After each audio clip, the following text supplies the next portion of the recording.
प्रसिद्ध मोसाद संगठन के अगले प्रमुख के रूप में नियुक्त किए गए व्यक्ति इस हफ्ते अदालत में थे और केनेसेट ने एक बड़ा कानून पारित किया है जिससे 7 अक्टूबर के आतंकवादियों पर आखिरकार मुकदमा चलाने के लिए एक ट्रिब्यूनल बनाया गया है। हम इन कहानियों से क्या सीख सकते हैं? मैं इलाना मिजेल डायमंड हूँ और ये है बेसिक लॉ। ये हफ्ता कानूनी और राजनीतिक खबरों के लिए अहम रहा क्योंकि कैसेट ने आखिरी सत्र शुरू किया और सुप्रीम कोर्ट ने इजरायली सुरक्षा व सामाजिक नीति से जुड़े कई अहम मामलों की सुनवाई जारी रखी। कैसेट सत्र की शुरुआत जोरदार रही। सोमवार रात कैसेट ने एक कानून पारित किया जिससे विशेष सैन्य न्यायाधिकरण को 7 अक्टूबर के करीब 300 आतंकवादियों पर मुकदमा चलाने की अनुमति मिली, जिन्हें इजरायली बलों ने देश में पकड़ा और हमले के बाद से हिरासत में रखा है।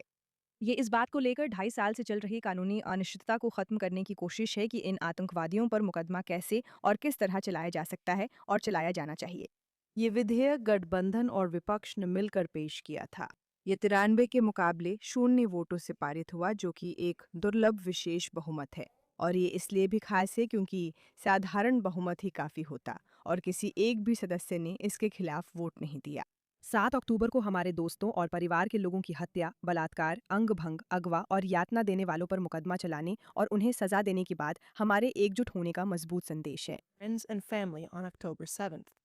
ये न्याय की पुकार का आंशिक उत्तर है और हम बस आशा कर सकते हैं कि ये अच्छा हो। ये विधेयक समर्पित सैन्य न्यायिक ढांचा बनाता है। ये आतंकवाद, इजराइल की संप्रभुता का उल्लंघन और 1950 के इजराइल के नरसंहार रोकथाम कानून के तहत नरसंहार जैसे आरोपों की अनुमति देता है। वो नरसंहार कानून इजराइल की हॉलोकॉस्ट के प्रति प्रतिक्रिया थी और इसे 7 अक्टूबर पर लागू करना इरादे की कानूनी व्याख्या है, यानी यहूदी लोगों का सफाया करना। ये कानून सबसे गंभीर मामलों में मौत की सजा की अनुमति देता है और इसके तहत मुकदमा झेलने वाले किसी भी व्यक्ति को भविष्य में कैदी अदला बदली में रिहा होने से रोकता है। और ये कानून सबसे महत्वपूर्ण सुनवाइयों, शुरुआत, फैसला और सजा सुनाने को फिल्माने और एक समर्पित सार्वजनिक वेबसाइट पर प्रसारित करने की आवश्यकता करता है। इसे शो में थोड़ी देर बाद के लिए ध्यान में रखें। इस ट्राइब्यूनल को शुरू करने और चलाने में निश्चित रूप से कठिनाइयां होंगी और इसकी व्यावहारिक क्रियान्वयन में कई तरह की बाधाएं आ सकती हैं। लेकिन अगर इस हफ्ते बस कुछ पल के लिए ही सही यहूदी राज्य एक साथ आया, जैसा कि वह लगभग हमेशा बाहरी खतरों के जवाब में करता है, और उसने एक स्वर में बात की। बिल्कुल, वह स्वर ज्यादा देर नहीं टिक सका क्योंकि हरेदी सैन्य भर्ती पर गठबंधन में राजनीतिक संकट आ गया, जिससे केनेसेट को भंग करने और जल्दी चुनाव कराने की वोटिंग करीब आ गई। न्यायिक खबरों का पीछा करते लोगों की आंखें शायद सुर्खियों का पीछा करते करते थक गई होंगी। पिछले कुछ हफ्तों में अदालत ने 7 अक्टूबर पर राज्य जांच आयोग मंत्री याइर बेन गविर को हटाने, हरेदी समुदाय में सब्सिडी कटौती और भर्ती से बचने वालों की गिरफ्तारी से जुड़ी चुनौतियों पर सुनवाई की है। और अब मोसाद के नए प्रमुख मेजर जनरल रोमन गोफमैन की नियुक्ति को चुनौती देने वाली एक याचिका है जो 2 जून को पदभार संभालने वाले हैं। मैं गोफमैन की कहानी पर ध्यान देना चाहती हूँ क्योंकि ये इजरायली समाज के मुख्य बिंदुओं को उजागर करती है। मोसाद प्रशंसकों और दुश्मनों दोनों के लिए एक मिथकीय प्रतिष्ठा रखता है। अब इजराइल और यहूदी लोगों के लिए ये दशकों से इजरायली वीरता, साजिश और जासूसी की कहानियों का मुख्य पात्र है। आइकमाइन को 1960 में ब्यूनस आयर्स से पकड़कर इजराइल लाया गया, मुकदमा चला और फांसी दी गई। सूडान के लाल सागर तट पर एक नकली डाइविंग रिजॉर्ट जिसने हजारों इथियोपियाई यहूदियों को इजराइल भेजा। म्यूनिक ओलंपिक हत्याकांड के योजनाकारों की दशकों लंबी तलाश। पिछले 2 सालों में लेबनान में हिजबुल्ला के ऑपरेटिव्स के जेबों में पेजर फटना, ईरान के साथ 12 दिन की जंग और एक संयुक्त अमेरिकी इजरायली हमला जिसमें तेहरान में अपने ही परिसर में सर्वोच्च नेता मारे गए। और अब यही वह संगठन है जिसके संभावित प्रमुख को लेकर कानूनी चुनौती दी गई है, जिसे अदालत ने सुनने के लिए सहमति दी थी और अब सुन भी चुकी है। जो डेजा वू महसूस कर रहे हैं, उन्हें बता दूं कि इस प्रशासन में ये पहली बार नहीं है जब बड़े सुरक्षा संगठन के प्रमुख का मामला अदालत में है।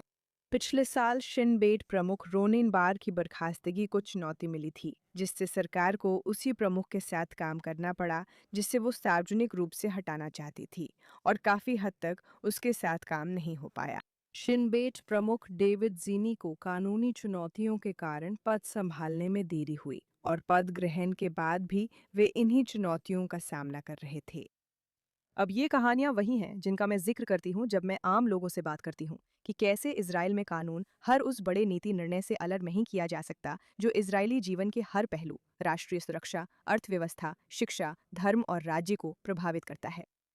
इन विषयों की परवाह करने वालों को समझना चाहिए कि इनका भविष्य ज्यादातर कानूनी व्यवस्था तय करती है।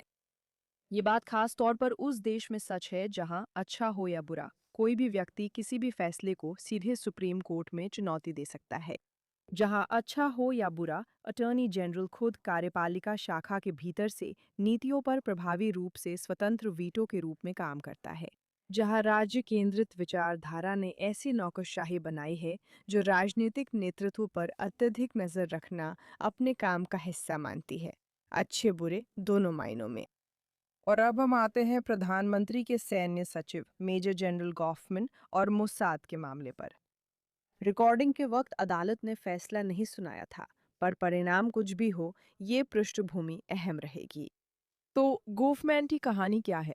हमेशा की तरह ये इस बात पर निर्भर करता है कि आप किससे पूछते हैं, और मैं आपको दोनों कहानियां सुनाऊंगी, एक जो शायद आपने पहले ही सुन ली है और दूसरी जो शायद आपने नहीं सुनी होगी।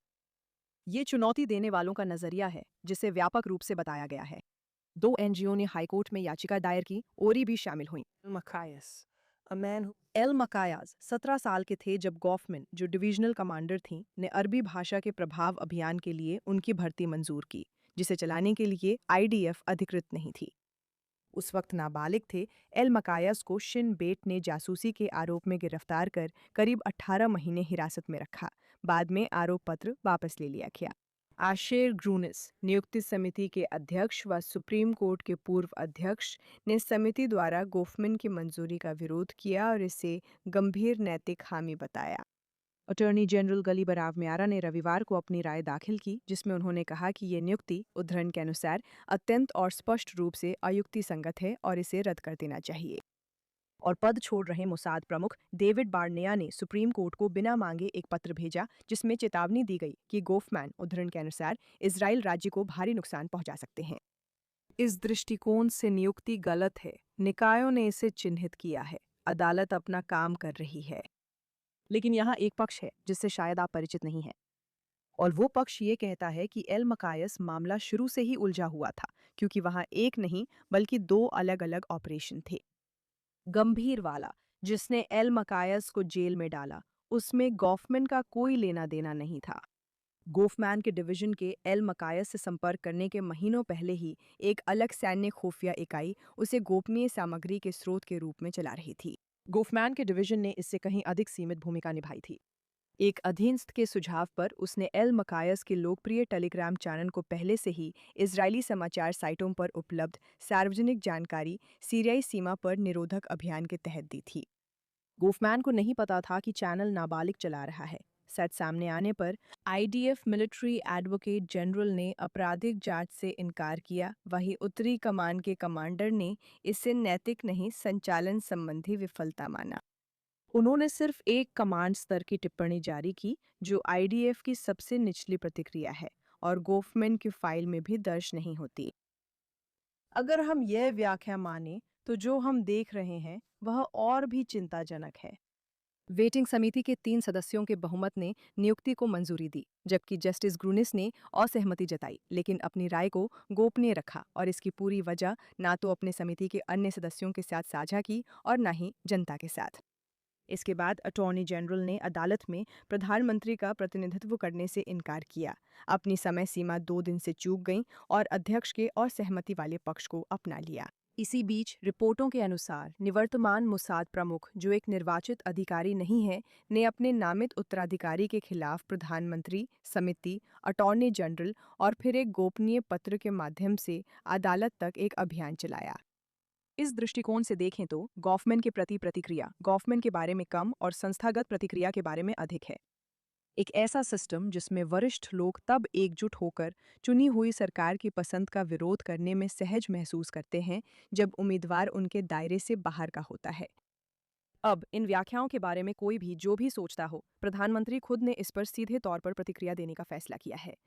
8 मई शुक्रवार को नेतन्याहू ने अदालत में जवाब दाखिल कर याचिकाओं को पूरी तरह खारिज करने की मांग की। उन्होंने लिखा कि राज्य की सुरक्षा की जिम्मेदारी सिर्फ प्रधानमंत्री को दी गई है और अदालत के पास इस तरह के सुरक्षा फैसले की दोबारा परख करने के लिए आवश्यक साधन नहीं है। अब ये जो एकता यहूदी राज्य के दुश्मनों को न्याय दिलाने में दिखती है और नामांकनों के इर्द गिर्द जो कड़वाहट हम देखते हैं, उसके बीच का अंतर और अधिक स्पष्ट नहीं हो सकता। एक तरफ ताकत और दृढ़ संकल्प का प्रदर्शन है, हालांकि आलोचना, संदेह और दुख से अछूता नहीं है, जैसा कि उम्मीद की जा सकती है। दूसरी ओर देश की अहम नौकरियों में से एक है जिसे चुनी सरकार के साथ काम करना होता है, और सुरक्षा तंत्र जिसे इसे नियंत्रित करना होता है, राष्ट्रव्यापी विवाद का विषय बन जाता है और आखिरकार मामला अदालत तक पहुंचता है। और ये पहली बार नहीं है। तो याद रखिए, ये इस सरकार के तहत चुनौती दी गई तीसरी, चौथी या यहाँ तक कि पांचवी बड़ी नियुक्ति से भी कहीं ज्यादा है। सरकार सिविल सेवा आयुक्त की नियुक्ति प्रक्रिया को 2025 में उच्च न्यायालय द्वारा रद्द कर दिया गया था, जिससे ये पद 1 साल से भी ज्यादा समय तक प्रभावी रूप से खाली रहा।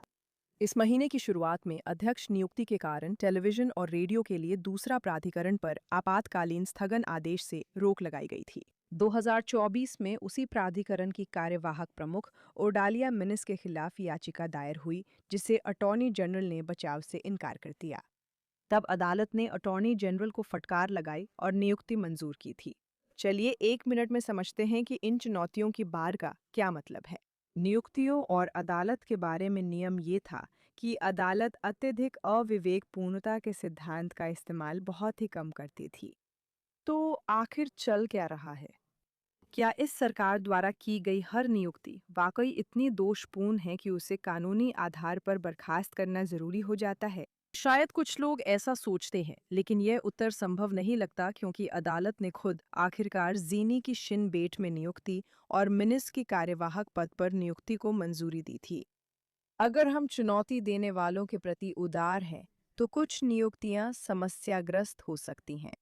अगर हम ज्यादा संदेहवादी हैं, तो जवाब है कोई नहीं। दोनों विकल्प दुखद द्वैधता की ओर ले जाते हैं। चुनौतियां या तो राजनीतिक अविश्वास या पूर्ण द्वेष का रूप ले लेती हैं। इसे वे लोग जो राजनीतिक स्तर पर भरोसा करते हैं, अपनी पसंद पर सीधा हमला मान लेते हैं। और अंत में जो होता है वह है चारों ओर विश्वास का क्षरण। अब आंकड़े इस सिद्धांत को सही ठहराते हैं। राइकमैन विश्वविद्यालय के स्वतंत्रता और जिम्मेदारी संस्थान के अनुसार सरकार में जनता का विश्वास 17% है और केनिस्ट में विश्वास 11% है। सुप्रीम कोर्ट में विश्वास 44% है, जो उसके लिए दीर्घकालिक न्यूनतम के करीब है। अटॉर्नी जनरल में विश्वास 43% है, पुलिस में 27%। इसके विपरीत आईडीएफ पर इस सर्वे में 65 से 77% जनता का विश्वास है, जो कि किसी भी मापी गई संस्था में सबसे अधिक है। मैंने कुछ सर्वे देखे हैं जिनमें संख्या और भी ज्यादा है। ये स्पष्ट है कि इजराइल किस तरह से लड़ाई के लिए एकजुट होता है और किस तरह से केनेसेट ने आखिरकार ट्रिब्यूनल पर सहमति बनाई कि इजराइल में एकता की वजह किसी अस्तित्वगत खतरे का एहसास होना है। दुर्भाग्यवश इसके लिए निश्चित रूप से अच्छे ऐतिहासिक कारण हैं और यहाँ तक कि हाल के कारण भी हैं। लेकिन विडंबना ये है कि 7 अक्टूबर के बाद से सैन्य खतरों से निपटने के तरीके ने हमें आंतरिक सुरक्षा के पर्याप्त होने का भ्रम दे दिया है, कि पुराने दरारें और खाइयां फिर से उन सभी चीज़ों में उभर रही हैं जिन्हें हम आम तौर पर अस्तित्व से जुड़ा नहीं मानते। इसमें झगड़े, सौदेबाजी और कानून व शासन के स्तर पर सत्ता संघर्ष भी शामिल है। लेकिन ये सवाल कि मोसाद, सेना, शिनबेट कौन चला रहा है, वे राजनीतिक स्तर के साथ कितनी अच्छी तरह काम कर रहे हैं और उनकी रणनीतिक सोच क्या है, ये सब अस्तित्व से जुड़े सवाल हैं। उनका नज़रिया और सिस्टम के भीतर काम करने या उसे चुनौती देने की उनकी क्षमता निर्णायक होती है, और हमने ये भी दुर्भाग्यवश 7 अक्टूबर को सीखा। कहीं ना कहीं लगता है कि हम इसे भूल रहे हैं, क्योंकि एकता ने खतरे के जवाब में एक शानदार सैन्य प्रतिक्रिया जुटाने का काम किया है। इज़राइल एक स्मार्ट कवच की तरह है, जो एक ऐसा पदार्थ है जिसे प्रभाव पड़ने पर शरीर की रक्षा के लिए सख्त होने और जब हमला न हो तो ढीला पड़ने के लिए डिज़ाइन किया गया है। हम ढीले पड़ रहे हैं या पड़ चुके हैं, ये साफ दिखता है। ठीक है, चूंकि ये मुद्दे अस्तित्व से जुड़े हैं, हमें इन्हें राजनीति और अदालतों दोनों में और अधिक गंभीरता से लेना चाहिए। जब तक कोई गंभीर कानूनी मुद्दा न हो, न कि किसी के चरित्र पर निर्णय लेने का मामला, लोकतांत्रिक सरकार और सुरक्षा जिन नियुक्तियों पर निर्भर करती हैं, वे अदालत के दलीलों से तय नहीं होनी चाहिए। इस मुद्दे के समाधान हेतु हमें उस कानूनी व्यवस्था की विशेषताओं का पुनर्मूल्यांकन करना होगा जो नीतिगत सवालों पर निर्णायक बनी है। हमने शो में इन मुद्दों और उन्हें संभव बनाने वाले तंत्रों पर पहले भी चर्चा की है। यहाँ याचिका दायर करने के अधिकार की कोई शर्त नहीं है। तो सीधे कहें तो मूल रूप से कोई भी किसी भी चीज को चुनौती दे सकता है। असल में अदालत क्या सुन सकती है, इस पर कोई सीमा नहीं है, और वो कौन कौन से उपाय दे सकती है, इस पर भी बहुत कम सीमाएं हैं। राजनीतिक स्तर को भी जिम्मेदारी लेनी होगी। इजरायलियों और उनके नेतृत्व में बड़ा अंतर है। इजराइल डेमोक्रेसी इंस्टीट्यूट के 2024 के इंडेक्स में पाया गया कि 81% यहूदी इजरायली कहते हैं कि वे मुश्किल समय में हमेशा अपने साथी नागरिकों पर भरोसा कर सकते हैं, जबकि केवल 25.5% लोग ही राज्य के बारे में ऐसा कहते हैं। ये अंतर पश्चिमी लोकतंत्रों की तुलना में लगभग दोगुना है और 2025 के अपडेट में भी लगभग समान है। यहूदी राज्य की भलाई के लिए ये अंतर कम होना जरूरी है। मुझे लगता है कि आगे बढ़ने का रास्ता बड़े राजनीतिक बदलावों की बजाय छोटे, सटीक बदलावों से शुरू होता है। ऐसे कदम जिन्हें आसानी से समझाया जा सके, जो सहमति बना सके और जो जनता की भागीदारी को बढ़ाए, उस देश की दिशा में जो अभी भी हमारी आंखों के सामने बन रहा है। आइए उदाहरण के लिए मौजूदा मामला पर आएं। मौजूदा नियुक्ति प्रणाली की भावना समझ में आती है। वरिष्ठ पदों के उम्मीदवारों की सख्त समीक्षा जरूरी है और सत्ता वितरण तय कर रहे राज्य को सिविल सेवा में राजनीतिक दखल रोकने के लिए सुरक्षा उपाय चाहिए। यही भावना उस कानूनी तंत्र के लिए सबसे मजबूत तर्क है जो खुद को राजनीतिक सत्ता के विरोध में रखता है। लेकिन यही भावना आसानी से उन प्रक्रियाओं को भी सही ठहरा सकती है जिनमें जनता की अधिक भागीदारी हो, अधिक पारदर्शिता हो और कम नियंत्रण हो। और यहाँ एक तरह से शायद इस हफ्ते पारित हुए कानून 930 के पीछे की भावना से हमें कुछ और भी सीखने को मिल सकता है, जो आम जनता को 7 अक्टूबर के आतंकवादियों के मुकदमों की कार्रवाई देखने की अनुमति देता है और कम से कम नागरिकों को उस भयानक दिन के बाद के समापन की सबसे अहम कार्रवाइयों में से एक की कार्यप्रणाली में झांकने का मौका देता है। इजरायली राजनीति में पारदर्शिता बढ़ाने के कई तरीके हैं। मैं 2 तरीके बताऊंगी जो मुझे पता है। इजरायली राजनीति में वरिष्ठ नियुक्तियों पर संसद की भूमिका अक्सर चर्चा में रहती है। ये बात स्वीकार करनी होगी कि ये विचार अमेरिकी सेनेट की पुष्टि सुनवाइयों से प्रेरित है, जो एक ऐसी प्रक्रिया है जिसे सार्वजनिक रूप से वरिष्ठ नियुक्तियों की गुणवत्ता की जांच के लिए बनाया गया है। दूसरा पहलू समाजशास्त्रीय और राजनीतिक दोनों है। सरकार द्वारा नियुक्त वरिष्ठ नियुक्ति समिति के अध्यक्ष सुप्रीम कोर्ट के सेवानिवृत्त न्यायाधीश हैं।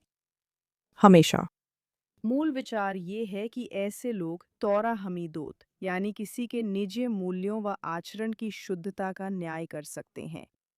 यही मूल विचार पूर्व न्यायाधीशों को उन समितियों के प्रमुख पदों पर बैठाता है जो बैंकों और स्वास्थ्य संगठनों के प्रमुखों का चयन करती हैं, और एक वर्तमान सुप्रीम कोर्ट के न्यायाधीश को केंद्रीय चुनाव समिति के शीर्ष पर बैठाता है।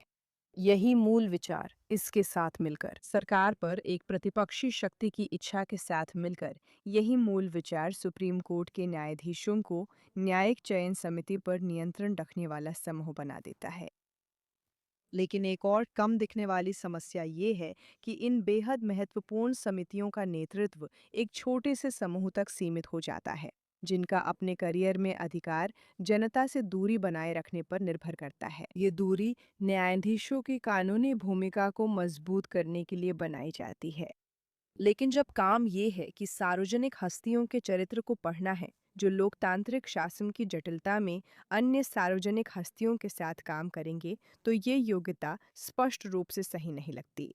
एक और भी गहरी समस्या ये है कि ये मान लिया जाता है कि कानूनी प्रशिक्षण नैतिक उपयुक्तता को समझने का एकाधिकार देता है, जैसे कि युक्ति संगतता कोई वैज्ञानिक स्थिरांक हो, न कि एक व्यक्तिपरक मूल्य निर्णय। संभवतः ऐसी छोटी लेकिन उच्च प्रभाव वाले संशोधनों की एक अंतहीन सूची है जिन्हें हम इजरायली कानून और शासन में कर सकते हैं, जिनके लिए व्यापक प्रणालीगत बदलाव के लिए आम सहमति बनाने जैसा कठिन काम नहीं करना पड़ेगा। और मेरी आशा है कि छोटे-छोटे कदम अगर उन्हें सावधानी से तैयार किया जाए और लागू किया जाए, तो वे हमें एक बड़ी बातचीत के लिए तैयार करेंगे। आखिरकार इन छोटे विचारों में से किसी भी विचार से ज्यादा जरूरी ये एहसास है कि हम कई मायनों में एक सुई की नोक पर टिके हुए हैं। ये इसके बावजूद है कि शेयर बाजार ऊंचाई पर है और हमारे पास विश्व की श्रेष्ठ सेनाओं में एक है। बाहरी दुश्मनों से इस देश की रक्षा के लिए एक मुट्ठी की तरह मिलकर काम करना सिर्फ आधा काम है। जब हम घर लौटते हैं तो अपनी मुट्ठी खोल देना बाकी आधा काम है। तो यरूशलेम वसियों, योम यरूशलेम समेहज, और मैं आपसे अगले हफ्ते मिलूंगी।